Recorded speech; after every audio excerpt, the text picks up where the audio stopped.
Hello बच्चों, so let us read the question.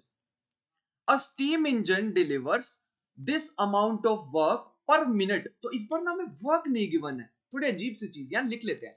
Work नहीं given है, हमें क्या गिवन है? 5.4 into 10 raised to power 8 joules per minute. इसका मतलब है यहाँ पे जूल नहीं गिवन है, जूल पर मिनट गिवन है. शायद पावर गिवन है, हमें पता है power is work upon time, शायद पावर के टर्म्स में दिया हो. एंड सर्विसेज वर्क तो इतना कर रहा है, and services 3.6 into 10 raised to power 9 joules of heat per minute from its boiler. लेता कितनी हीट है? हीट जो ये ले रहा है 3.6 into 10 raised to power 9 joules per minute. अरे इतनी सारी हीट ले रहा है लेकिन काम कितना कर रहा है? सिर्फ इतना. तो what is the efficiency of the engine? Efficiency का हमें फॉर्मूला पता है. एफिशिएंसी हमें पता है. एफिशिएंसी होती है आउटपुट डिवाइडेड बाय इनपुट. ये तो काफी इजी है. एफिशिएंसी को हम ईटा से डिनोट करते हैं. This is output upon input. ये तो बहुत इजी फॉर्मूला है. हम तो ऐसे याद रखेंगे इसको, आउटपुट अपॉन इनपुट, जिससे हमें दोबारा भी तो काम में आए. तो आउटपुट कितना आ रहा है? आउटपुट आ रहा है सिर्फ 5.4 into 10 raised to power 8 joules per minute. और वैसे भी अगर हमें कभी एफिशिएंसी का फॉर्मूला ना याद रहे ना, तो मैंने तो एक सिंपल सी ट्रिक याद की हुई है. एफिशिएंसी कभी ना एक से बड़ी नहीं हो सकती, तो मैं छोटी वैल्यू ऊपर रख देता हूँ और बड़ी वैल्यू नीचे रख देता हूँ, वैसे भी अपना काम बन जाता है.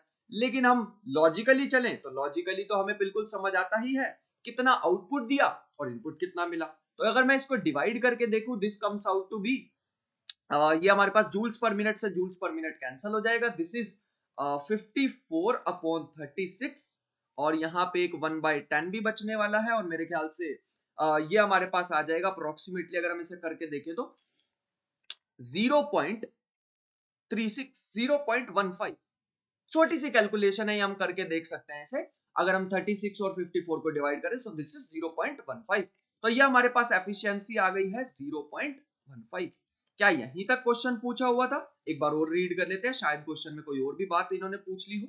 इन्होंने कहा हुआ what is the efficiency of the engine, वो हमने निकाल लिया है. और नेक्स्ट इन्होंने कहा हुआ है how much is the heat wasted per minute. अब वेस्ट कैसे निकालें? मेरे को तो लग रहा है वेस्ट निकालने का सबसे अच्छा मेथड ये रहेगा हीट वेस्टेड. हीट वेस्ट निकालने का ये तो कोई भी कर लेगा.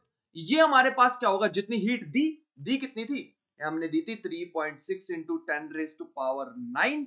और हीट इसमें से इतनी हीट तो हमने दी, लेकिन कितना उसने वर्क किया? मेरे ख्याल से उसने वर्क तो किया 5.4 into 10 raised to power 8 का.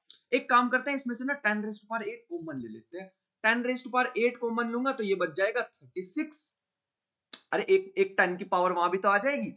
36 माइनस 5.4, और मेरे ख्याल से ये बनने वाला है 36 minus 5.4. This comes out to be, ये हो जाएगा 36 और 5.4, ये आ जाएगा 6, और ये हमारे पास बन जाएगा 0, और ये 3.06. तो अगर मैं इसको 3.06 लिखता हूं इंटू 10 रेज टू पावर 9, मैंने एक और इसमें डेसिमल ले लिया. This is the heat wasted in joules per minute. तो ये फिर से किस में आया है? जूल्स पर मिनट में. तो इतनी हीट वेस्ट हो जाएगी, तुम खुद सोच के देखो, इतनी सारी हीट वेस्ट होने वाली है इसमें. So this is not a good engine. यहाँ पे पहले ही एफिशिएंसी से ही वो तो हमें पता लग गया था, लेकिन फिर भी हमने यहाँ पे निकाल लिया कि इसकी कितनी हीट वेस्ट होने वाली है, और हमें पता लग गया कितनी ज्यादा हीट वेस्ट हो रही है. बात समझ रहे हैं हम? So this is the answer. I hope you understood the question well.